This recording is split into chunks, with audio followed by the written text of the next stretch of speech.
Well, good morning, guys. It's Pastor Andy. Today is May the 13th, and we're looking together at Psalm chapter 85.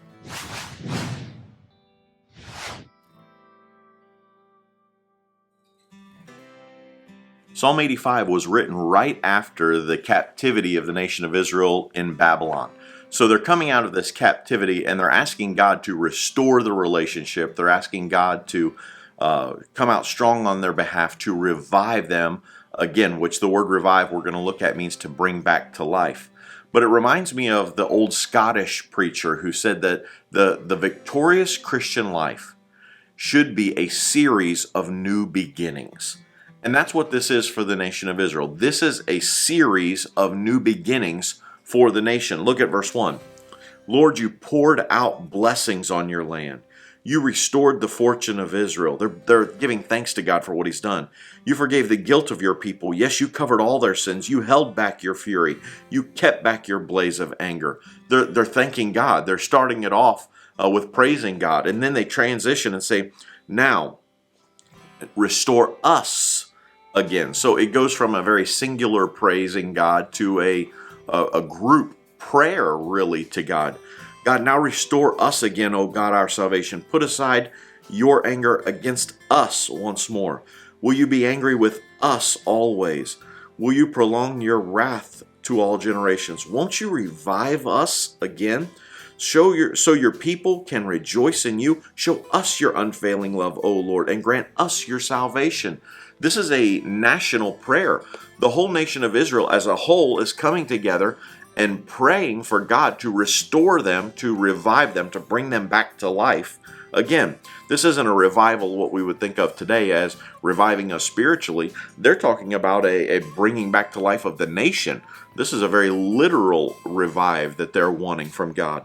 And as you go down through here, you see that when God does this, starting in verse 8, talking about how God is going to come and he's going to do things for his people, he says in verse 9, surely his salvation is near to those who fear him.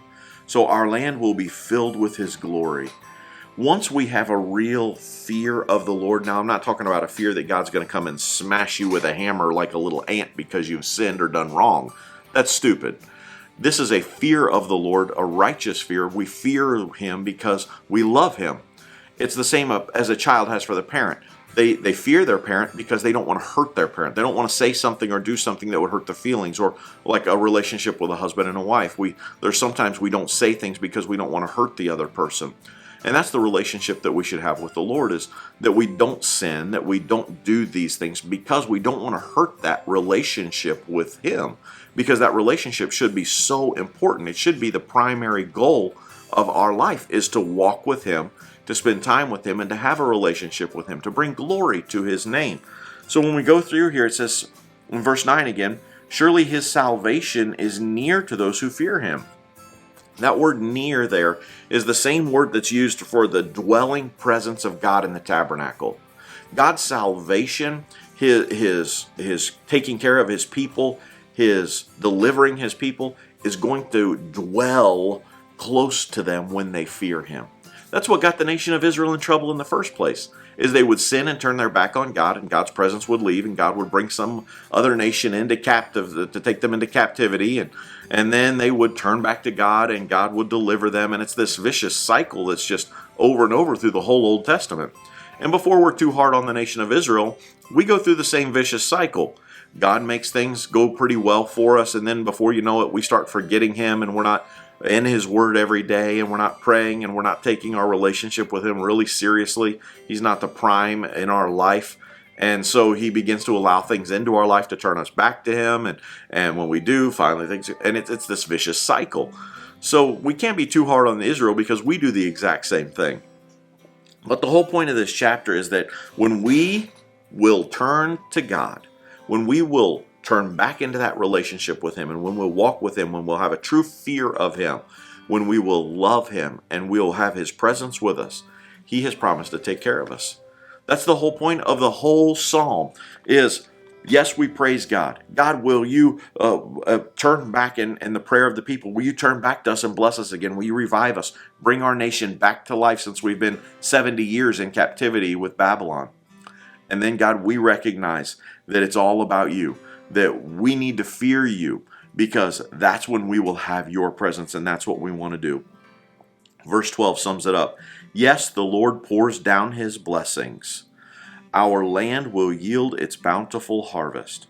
Righteousness goes as a herald before him, preparing the way for his steps. God has promised that he will take care of us. I love the way the end of this chapter is worded and is written. Verse 10 and 11 are awesome. Unfailing love and truth have met together. Righteousness and peace have kissed.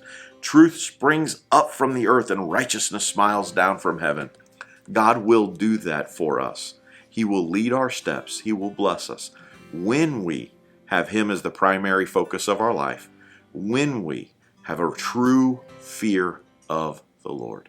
I hope you'll get in this psalm today and read it for yourself and see what God has for you. And until tomorrow, God bless you and have a great day.